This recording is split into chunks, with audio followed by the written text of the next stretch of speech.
This conference will now be recorded. So cover crops to the rescue, controlling herbicide-resistant weeds. Now that title may sound a little bit presumptuous, but I will say that I am confident now in making a statement that yes, indeed, cover crops can be part of the management strategy for weeds that have become resistant to herbicides. And I also will clarify, it's not going to eliminate herbicides. I'm not going that far. What I am saying is that it's part of the management strategy of these resistant weeds. So I just thought I would check a little bit on what is out there on the internet and did a search on herbicide resistant weeds. And as expected, there's quite a bit of results there. There's a lot of results. 107,000 results came up like instantly. So then I took it a step further and I typed in I typed in herbicide resistant weeds, and then I added cover crops, and that got down to 17,000 results. So about 17, 18% there. So there's the term herbicide resistant weeds and cover crops is in the same article. So that just goes to show you again, just to try to kind of back up my claim here that cover crops can no doubt be a part of the solution. The big three, as I'm going to list them here, is mare's tail, and I put that at the top because I believe that was the first herbicide-resistant weed to glyphosate, going way back to the early 2000s. It started in Delaware, migrated into my neck of the woods here in southeastern Pennsylvania. I'm going to guess, 15 years ago. So I've been dealing with this. I'm just going to say it has not been a big issue. We've learned how to manage them. Yes, cover crops are a part of that. Water hemp and Palmer has not come into my area, although I got to say I did find a confirmed water hemp in my flower bed. My wife's flower bed, maybe I should clarify, right by the house. The only way we figure it could have got there is through some mushroom compost that we had been getting. So the fact that I am indeed bringing in mushroom compost means that I'll probably get it here on my farm here one of these years. But anyway, some other ones, some people are listing lamb's quarter is resistant to some herbicides, and I'm here to tell you that it's difficult to control with glyphosate. I always mix something else with glyphosate, almost regardless of what I'm doing, just to be able to hedge against that and to not select for that even here on my own farm. And there's other weeds out there. We can list a whole bunch that are resistant to different chemistry. So it's just a fact of Mother Nature. Mother Nature will just try to get around the things we throw at it. And maybe to put this in perspective, someone said, well, if we start rolling these cover crops and maybe the weeds will change, even though we can control some of them with rolling. Maybe that will change and the weeds will evolve to be able to survive during rolling. And actually, that theory is very plausible because I'll tell you, when I went from tillage to no tillage, the weeds shifted on my farm. So as we go through these different systems, I mean, some people get all bent out of shape about herbicides being resistant and that's just the worst thing that ever happened. Well, hey, it's just kind of normal. And I think we all agree that glyphosate, in particular, the biggest culprit here, has been overused. And so here I'm saying there's no surprises there in this. So I'll just give you another perspective too.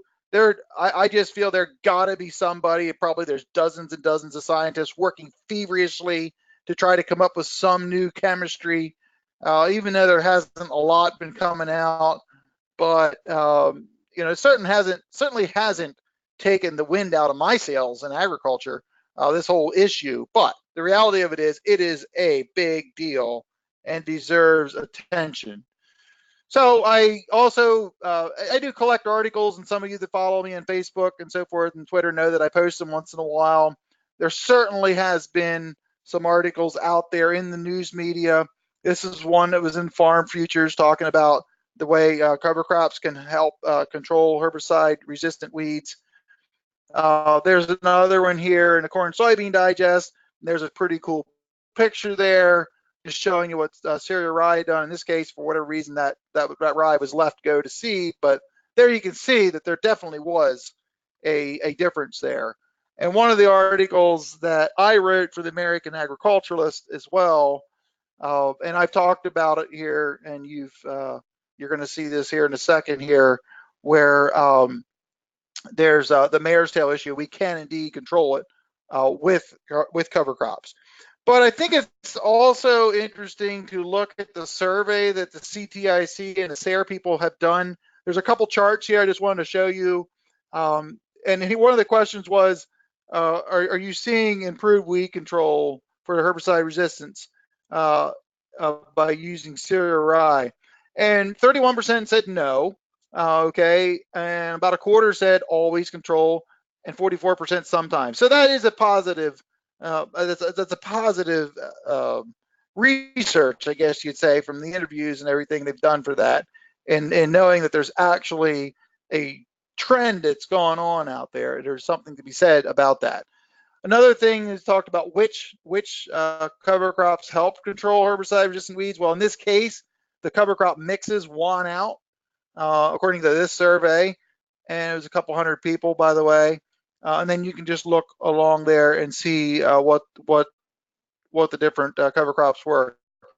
I would say that cereal rye is probably most well known, particularly cereal rye before soybeans, even though it's not the top of the list here. I would have to say, just from everything I hear and so forth, that is probably I would say, one of the leading ones to help control that.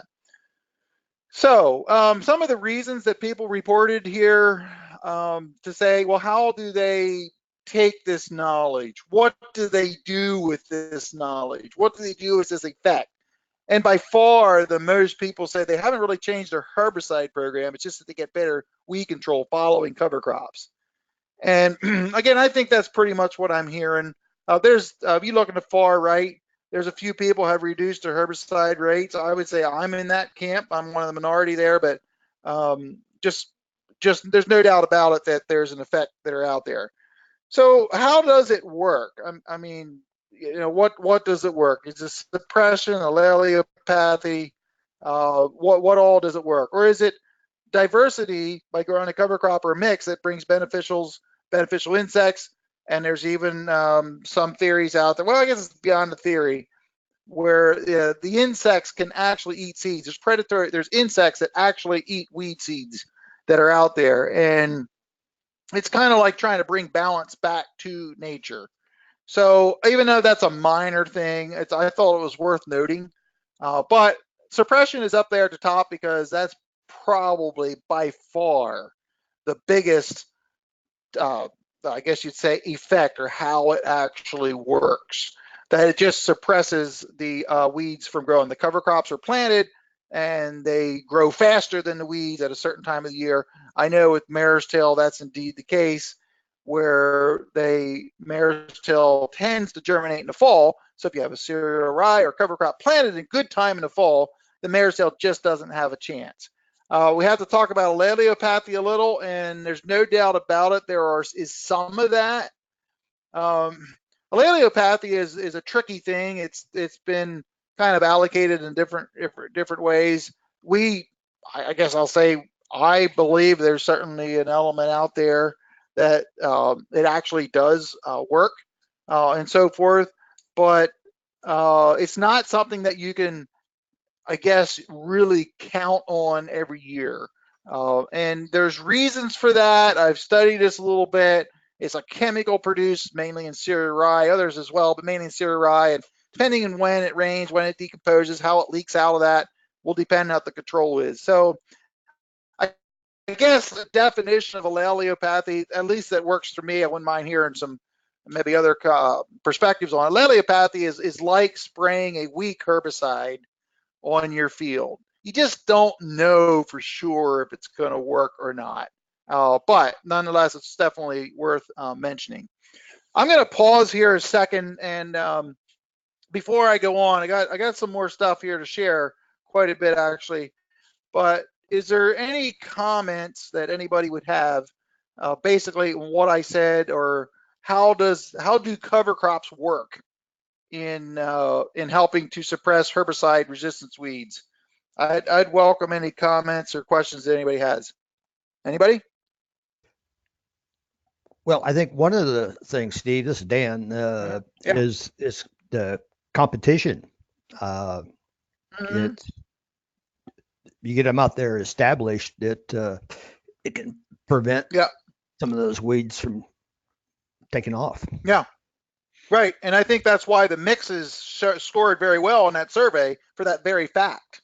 And I could probably list suppression and competition almost in the same, I Yeah, could probably put that underneath there, but yeah, you're exactly right. It's competition. And it comes back to this theory, and I'll just say it this way. Mother Nature wants to grow something.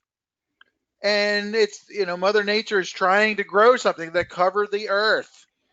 And we're just trying to grow our own food in the context of that. And how can we manage it so that we can, as I heard some people say, grow the weeds we want? Because some people said that cover crops are a weed, and they said, well, okay, if you want to say they're a weed, that's fine. Well, let's just grow the weeds we want, or let's grow the cover crops that we want to grow that are the most effective, that can beat out, that can be the most competitive, give us the most suppression, give us the most allelopathy, so that we can grow our cash crops.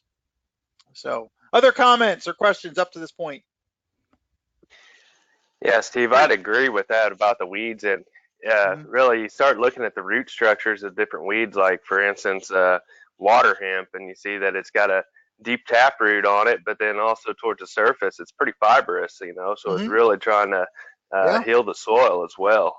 So Mhm. it's, I don't know, I've taken a completely different outlook on weeds and Mhm. kind of why they're there instead of, well, it's a weed and we've got to Mhm. kill it.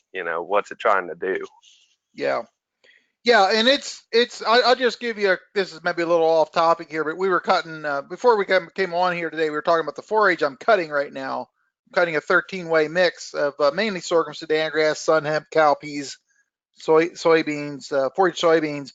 But I saw very, very little weeds, but I saw a morning glory here and there. I saw a velvet leaf here and there. I saw some weedy grasses here and there, less than 1%. And I thought it doesn't matter in this situation. There's feed value there. Now I don't think there's very much feed value in a velvet leaf, but then I guess it's pretty young. And when that goes in the feed trough, for the most part, the cattle are going to eat most of those weeds. So there is some value there. And I was cutting them all before they went to seed. So again, this is just a concept. I'm just talking about in being able to kind of work with Mother Nature in this case when you can. Other comments before we move on? Okay, some of the other ideas here in the context of our topic is some of the strategies is to rotate cash crops. I mean, and I don't know, I'm becoming a little bit more dogmatic, I guess, in challenging farmers that you just got to move on from a corn bean rotation. If you're going to want to get healthy soil and get a and to tackle some of these issues, growing a small grain and using cover crops is certainly a good idea. And again, I don't want to offend the corn bean growers. I understand the ramifications there, and who am I? I'm not from the I states, but regardless, I get around and I meet people from the I states and other corn bean states that you're starting to see these pockets of farmers who are mixing it up a little bit, and that this discussion has to come up when we're talking about resistant weeds because we have selected for these. And we look and we say, well, herbicides aren't working anymore. Well, okay, we've selected for that. We've set ourselves up for that, and we have to really look at a new paradigm of farming here. And again, it goes all the way to policy and U.S. agriculture and all that stuff. Well, hey, it's time to start working. I do my part. I do where I can in trying to influence policy and so forth. So some of these strategies here are definitely going to have to get out of our comfort zone a little bit, maybe to use them. So I just put a one. You might think I'm biased here. I'm putting up some Penn State research, but I know they've looked at herbicide-resistant weeds in no-till soybeans and how to integrate cover crops. There's a whole story on there. If you want to look it up, just Google that right there. And there are universities looking at this in the context of cover crops. Not many, but there are some out there. So again, I'm just trying to give support for the premise here that this is a very viable option to use cover crops in that. So a lot of you know that last week I was in Kansas and then ended up in Indiana.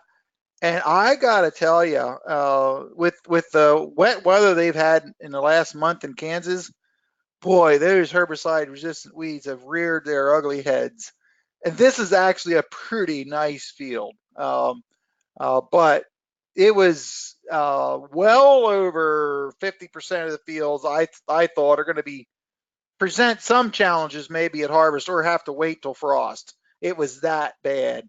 Um, Now I did drive across southern Illinois into Indiana, and I'm just going to say that weed control looked a little bit better there, but it's just kind of interesting.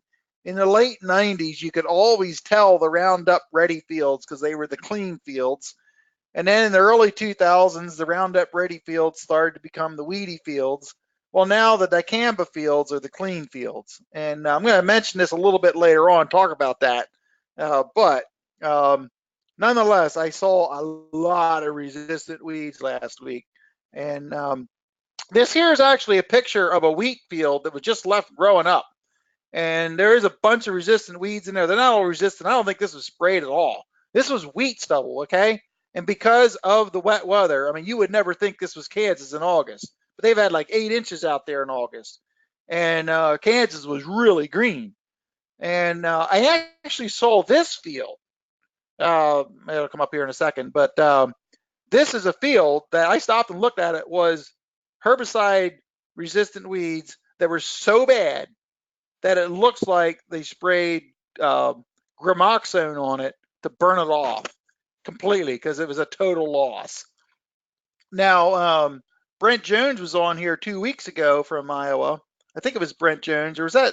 I'm not sure. Maybe it was you, Brent Larson. I'm not sure. I get you guys mixed up sometimes when I see you here. Brent, can you confirm, was that you or was that your other buddy out there that talked about your neighbor's soybean field? I don't know if you can get on or not, Brent, but yeah, it was the other Brent. Okay, so basically, I believe if I recall, it was 150 acres of soybeans they rotary mowed because they gave up. There was too many resistant weeds, and they had like I don't know, I think it was like 50 acres where they had no-tilled into cereal rye, and it wasn't like it was 100% control, but it was very decent beans. They're going to get a decent crop. So right there, cover crops in that case saved the day for the guy. Now he could have maybe used some other herbicide strategies, but there he said that was a farmer who wasn't really interested in cover crops, but now is. So I will say that this whole deal of cover crops being more consistent in controlling some of these herbicide-resistant weeds has gotten more farmers to be innovative in, or interested, I should say, in cover crops. This is another wheat field in Kansas. I'm not sure what it looked like. A grass type thing was growing there, but basically that was sprayed at least once. So that was another method to try to keep resistant weeds under control. But there again, you got nothing growing there. I don't like that. Again, that is a strategy to control them, but I'd rather grow a competitive crop. This picture you see is not a great picture because it was the corner of a field. I wish I would have took the time to get a better one. On the lower right, you can see some soybeans that have resistant weeds in. In the background was a wheat field that they had planted sorghum Sudan and sun hemp, Now it looks a little rough because the left side of the picture, that was where they had loaded out and there was compaction and everything. But just take my word for it. Uh, they basically had a really nice stand of sorghum sudan in there that they were going to take out off for forage very soon. So again, an option to help control resistant weeds right there. Now the other one was where we talked about growing a competitive cover crop. Here is growing a competitive cover crop with your cash crop. In this case, again, Kansas, growing 30-inch milo, but they had drilled in various cover crops before, like the day before or right before they did the milo, and mung beans and forage soybeans, I believe it was, even some zinnia flowers or some marigolds in there to help attract beneficials. And we saw lots of beneficials in there. So here, I asked why couldn't they just mix in the milo, because the heads go above it and they can cut it, but they have a lot of them have 30-inch heads. Plus, that helps us to push down the other cover crop there while they're harvesting. So, being from Pennsylvania, I don't have a clue how to grow milo, so I learned a few things right there.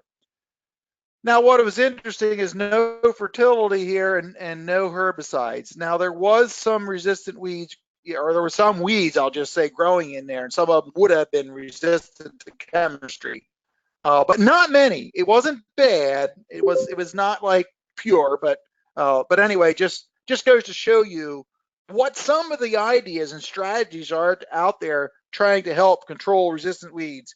And this whole thing of companion cropping is starting to catch hold in certain areas.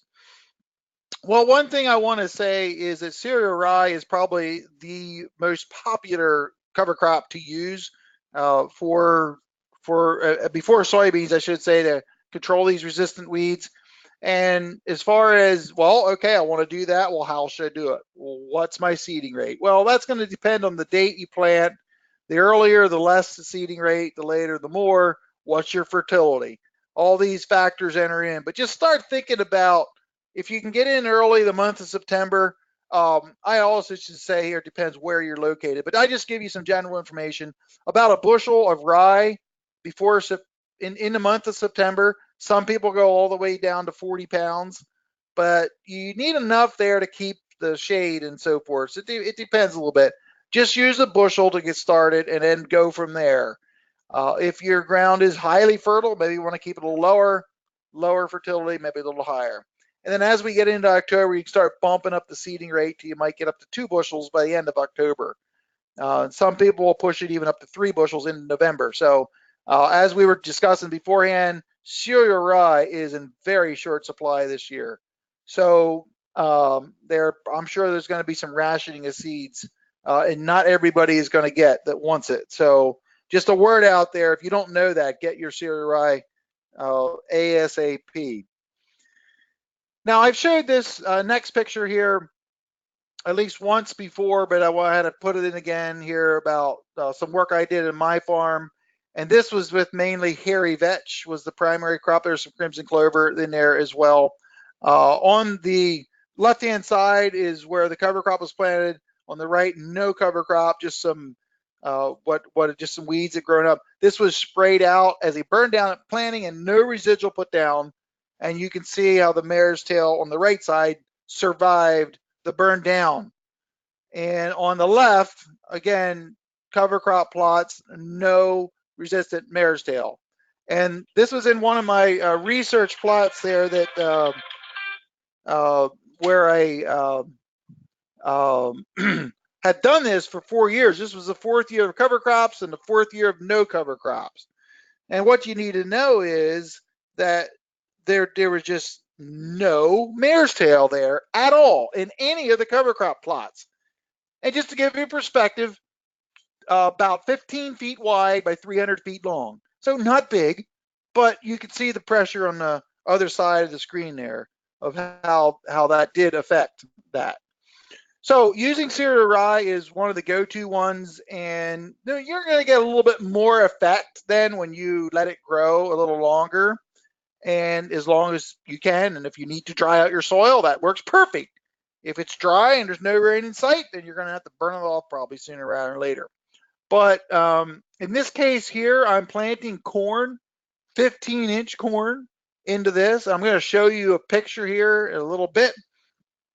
And where we've needed very little herbicide. So this is the kind of cover you need if you're going to be able to do that. And you have to have equipment that is able to plant through that.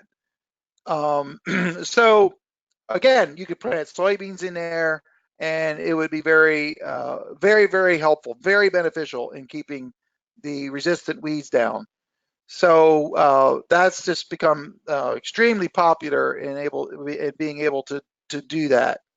So my picture's not coming up. There it comes.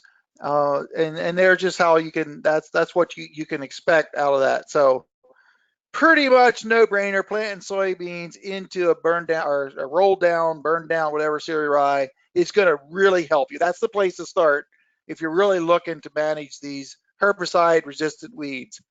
And just reflecting back to my picture of that corn that I was planting, it was planted in 15-inch rows, and this is for silage, and no residual herbicides.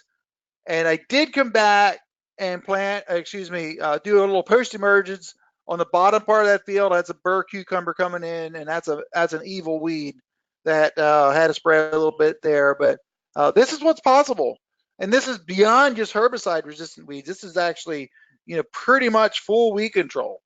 I don't do this near all my acreage, but when things align, I'll say you had a good cover crop, it can work, and it certainly is a tactic that can be used. And finally, I just want to wrap up here. I mentioned winter killed cover crops. This case is radishes. The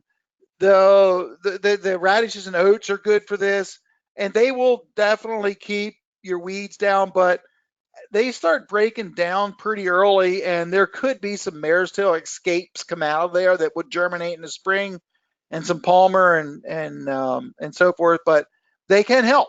Now, on either side of this picture, or that their drill pass down there, is winter annuals. We're not talking about that today, but I did want to throw that in there, that winter killed cover crops can help. So I want to finally end up here about what I'm going to call the dicamba conundrum. Yep, dicamba beans, extend beans, that works. That's the cleanest bean fields out there now. You can pretty much say when you see a perfectly clean field, it was a dicamba field. But boy, the drift complaints are continuing this year. That was a big topic in Kansas when I was out there last week. Even the city of Wichita, there was gardeners complaining about drift. And I know when things get in the news that it can get out of control and people don't even know what they're looking at. Maybe it was the wet weather that caused their tomato to die, and that can happen. But there was people at the meeting, like one of the organizers of the meeting said that dicamba was sprayed in the fields around, and they lost all their tomatoes, all their stuff.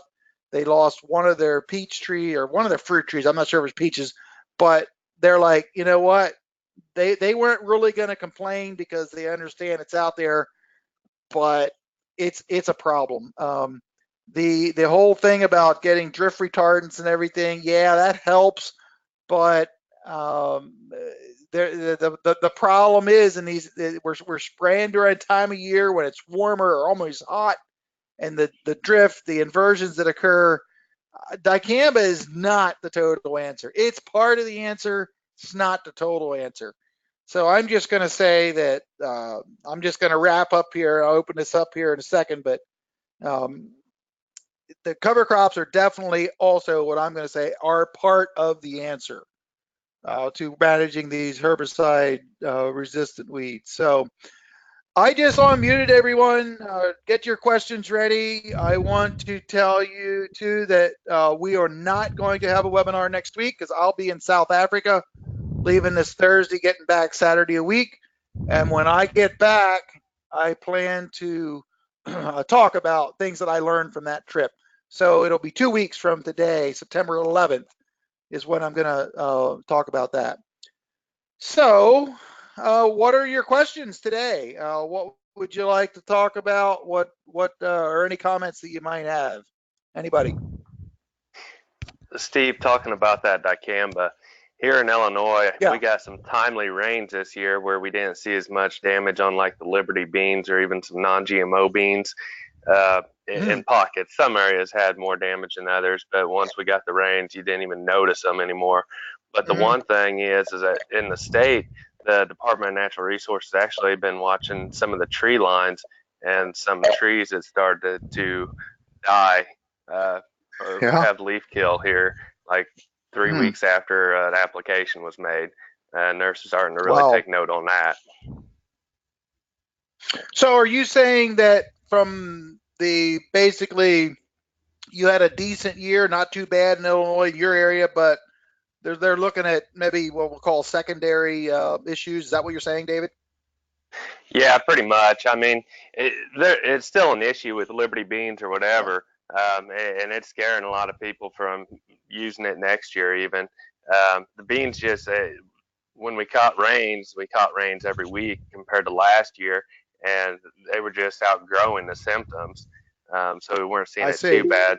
And then you also had the other chemical dealers and everybody out, the Monsantos and everybody telling them, well, that's a AMS issue with your Liberty or something else. You know, everybody was trying to point the finger at everybody else. Whenever you're pointing the finger at one person, you got to remember there's 3 more pointing back at yourself too. Yep.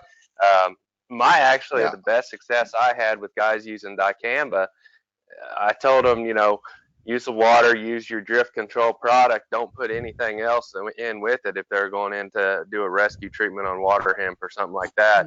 And I had no off-target movement with that application compared to when they were throwing in anything else with it. So I'm wondering if there isn't something to do with that, but that's just hypothetical too. Yeah. Well, I'm sure they're going to figure some things out, but this is not going to be the fix. I would have to say. I know they're going to work on some stuff, but one of the things that I heard one of my trip last week was some farmers were planting dicamba beans simply to protect themselves from their neighbor. They weren't even planning on using it on their beans. They were just using it as a kind of an insurance against drift. And I thought that was kind of interesting to hear. So yeah, there's a lot of that happens around. You get down south of 64 and there's more vineyards and stuff like that down there, and that becomes a really, really touchy subject of using dicamba, and that's probably more Liberty in the state of Illinois than dicamba. Yeah. Talking about Kansas, I actually worked out in Kansas there a couple years ago for a year, and man, that was before dicamba and even before they even started using Liberty out there. And you want to talk about some nasty fields? I mean, there's fields they just couldn't take to harvest because the palmer issue was so bad out there. Yep. So Bob from Western New York, you actually have a vineyard. Are you worried about, are there any soybeans in your neighborhood? Is that an issue for you? There's very little soybeans in the neighborhood. And like the 4D products are outlawed in our area. You can't, nobody can use them. Okay. That's because you're a vineyard area, right? Yeah. Yep. Gotcha. Yep. Well, I understand that. That's a good thing. I'm sure you're agreeing to that one, right? Oh yeah. Yeah. So, what really works good for us with our mare's tail is the Rely products right now. Okay. The cover crop really knocks most of it down, and the Rely cleans it up. And sometimes you wonder if we're making out real good or not until you look at a neighbor's vineyard. And we're making out really good with the cover crops and the Rely. Okay. Yep. Good. Dan, you were going to say something? Well, yeah, there's some of the fields that I looked at in Illinois, they had definitely, I'll call it dicamba volatilization. But it was sprayed fairly early. So the beans were cupped, but they grew out of it. And, of course, the farmer was wanting compensation, and it was like, no, he may be looking at 70 bushel beans. He said, but maybe I would have had 72, but okay, go ahead, Dan, finish up. Well, I was going to say, we know that sometimes back in the old days of Cobra, you got a yield increase from dinging them. Right. But it's all about the timing But I talked to a few folks fairly high up, and I'd like to pose this to the group of, is dicamba going to be around in 2019? Because right now what I'm hearing is it's on the fence. Is that right? Well, that question was posed at Kansas in a small group. I was in a private group with small group of farmers, and the one gentleman had been 20 years. He was an applicator, so he come from that side of it, and he said, yes, it's going to be around. That was his perspective. So I don't know. I'll just put it out there for whatever it's worth. No, I agree, and part of it is okay. We take it off. Mm, Now, then what? yeah. And but this off target Yeah. damage, you just can't ignore it. Yeah. Yeah. So, Lauren, are you on? Are you able to get on, Lauren? Didn't you have some drift on your beans or something from a neighbor? What was your story? I think there was something out there, right, Lauren? Yeah, I just jumped in here late, but last Yeah. year we pretty much every acre had some degree of drift. And the biggest thing I seen is where there was undue stress.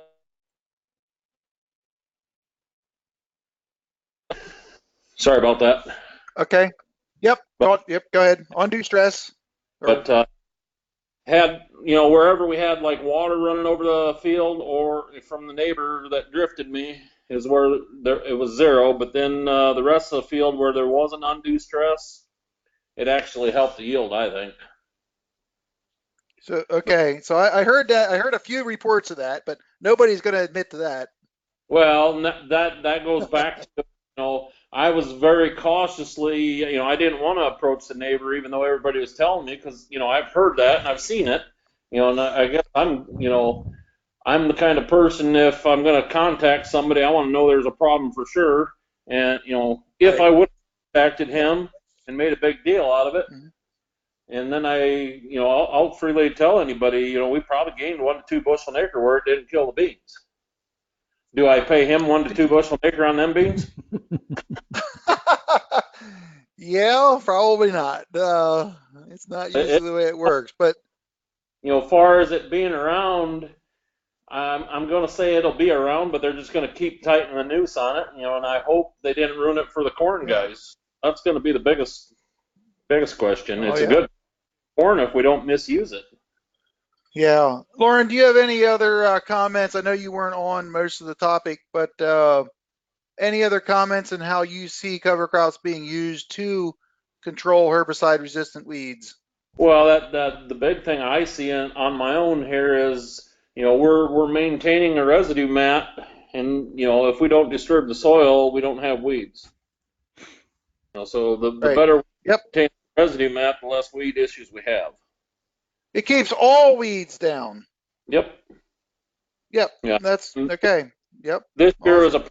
a sample. We planted almost a full month later than normal, and with biology kicking, we had more bare dirt than I ever had, and Yeah. it's up the ante on the weed control spectrum for us. I mean, we had to change everything this year. Yeah. So. Yeah. I feel for you, Lauren. I've had that same mind. It's a moving target. Yep. This whole thing is a moving target, and sometimes you cannot predict.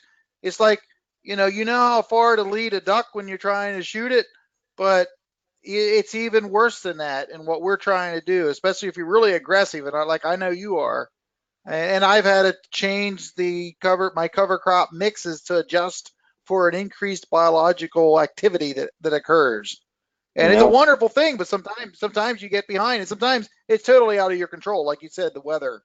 But that's farming. So you live and you learn. So other people, questions, comments.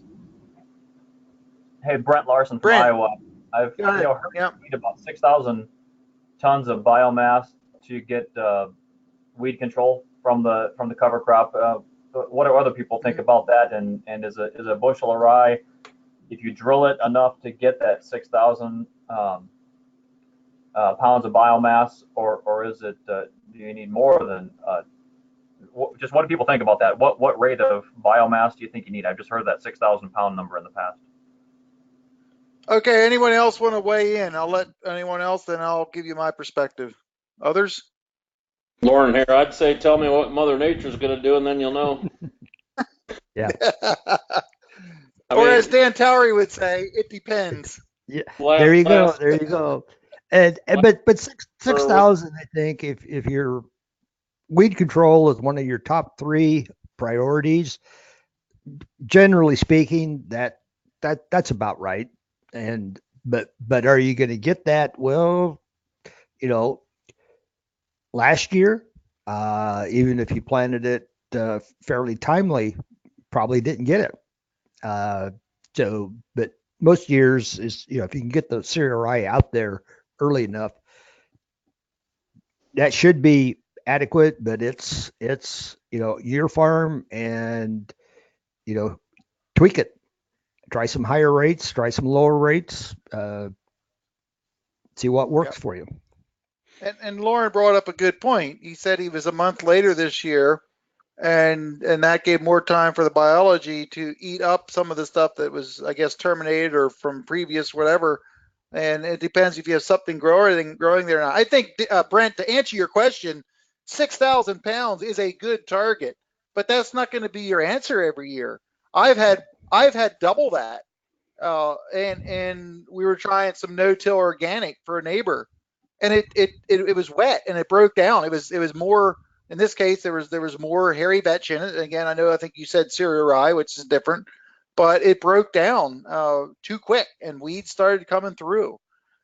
So what happens? Like Lauren says, you tell him what the weather is, and he'll give you an answer. But I think 6,000 is in the ballpark. But some years, it depends when you measure it too. But some years that's going to be plenty. Some years that won't be enough. So I think.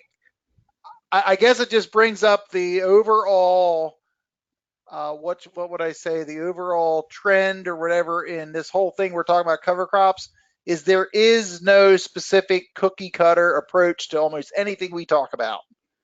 And that's why I am not going to be an organic farmer, because I still want the tools in my toolbox.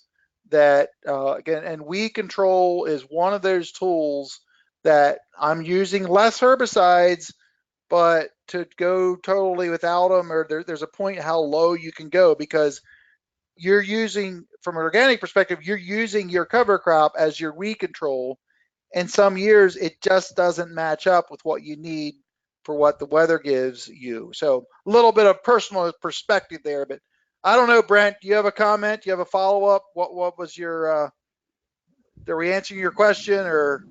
Yeah, I was just curious what your thought there. I think that 6,000 is probably a good target also if it's evenly distributed. Yeah, but that too. When we broadcast, we rotate from corn to beans. So in the next week or two, we're going to have a Hagee go through and seed the rye into the standing corn crop. Yep. And if you're trying to get a good even stand, that's better than an airplane in my experience. But a drill would be even better. But we just can't wait until late October or November, right. To drill, and right. if we're trying to get weed control. So I'm trying 60 pounds of rye this year and 120 pounds on 2 different fields to see if. There you go. We did 40 last year with the Hagee, and that didn't cut it. Of course, it was a terrible year around here for cover crops, fall and spring.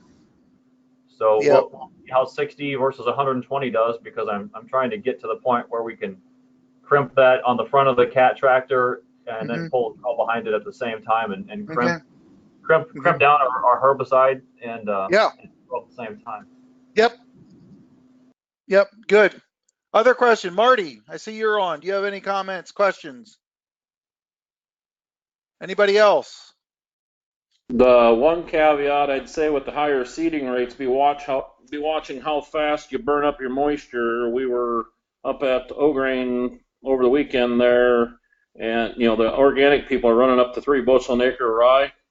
And that was their biggest complaint. They're burning up the moisture too fast, and then the ground's too hard to penetrate and all that wonderful stuff. So I see. Well, I'll just say too, Lauren, on that with the seeding rate, I didn't mention it during my presentation, but you can have too much, and if you have good fertility where the rye goes down on you before you plant, it makes it very difficult to plant if it's blown every which way.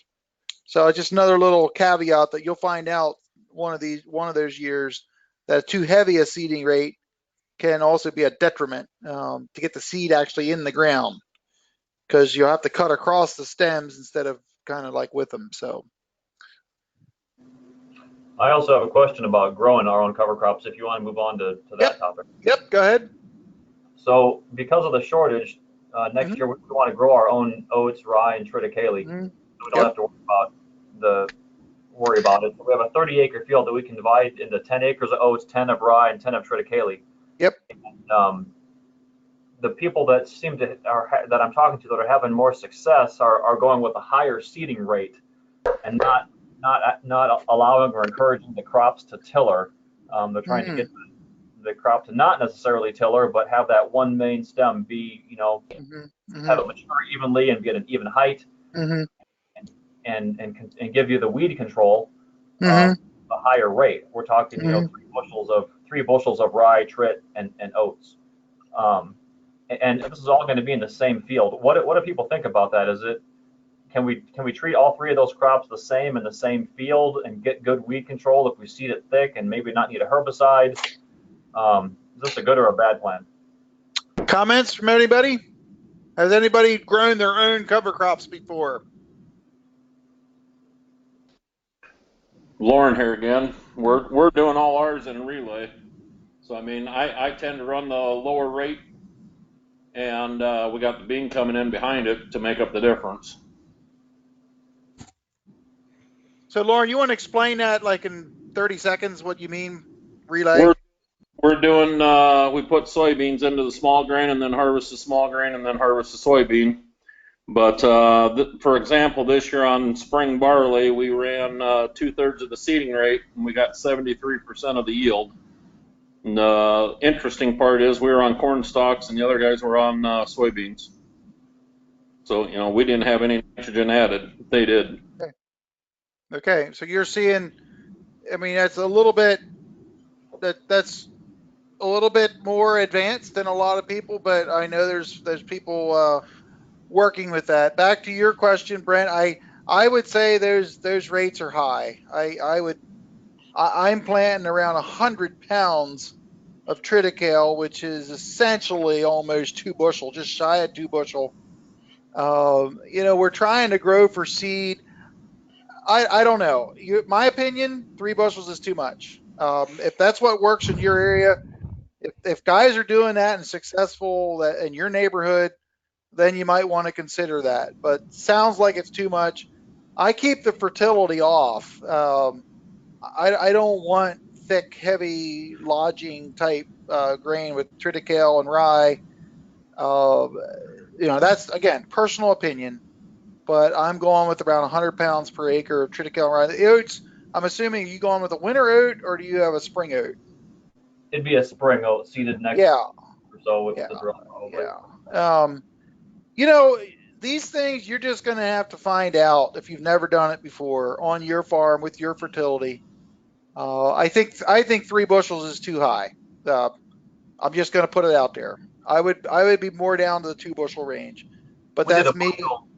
We did a bushel this year and then interseeded clover into it in March, and so we couldn't spray a herbicide on it at all. So my mindset for next year was for the small grains we're going to harvest for our own seed is to treat them like a strict crop and try to get weed control with a thick small grain and not need herbicide ideally. But if we have weeds, we'll spray them after a small grain harvest and grow alfalfa or clover for green manure for the 2021 crop.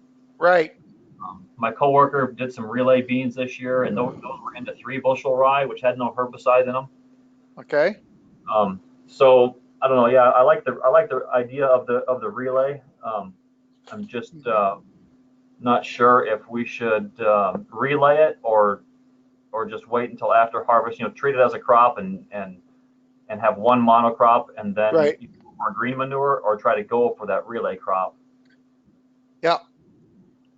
Yep. Well, there's people trying all kinds of things out there, and as they talk to one another, as we talk to one another, and it's you kind of learn what works for you. There's certainly, again, I'm going to say this more, but there's no cookie cutter approach. Any other questions from anybody?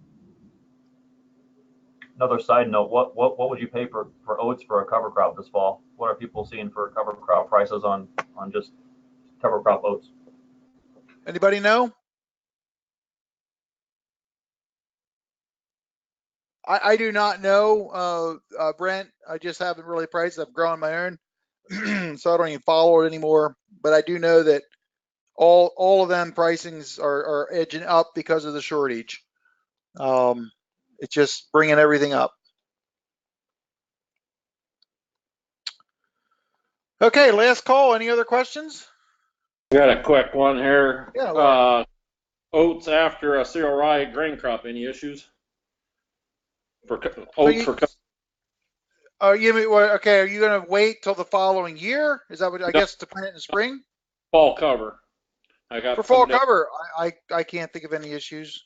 Okay, well, they were worried about a grass behind a grass, and I was like, God, I think a lot of people are doing it, but I've never had that experience myself. So, Hey, if it's early enough and you can get a legume in there, I think that's good in Nebraska if you can. But I'd do it. Yep, I don't think there's a problem with that. cool. Okay. Hey, thanks for the great discussion. Was there someone else going to have a final comment? Thought I heard someone starting to talk. But anyway, thank you guys. We will see you in 2 weeks, and I will plan to post a lot of stuff on the Facebook group of my trip to South Africa that's coming up. So that's why I won't be here next week. And I'm really looking forward to that and excited to what I'm going to learn too. I'm going to be sharing, but I always learn when I travel. So in the meantime, you guys have a good couple weeks here, and we'll see you soon.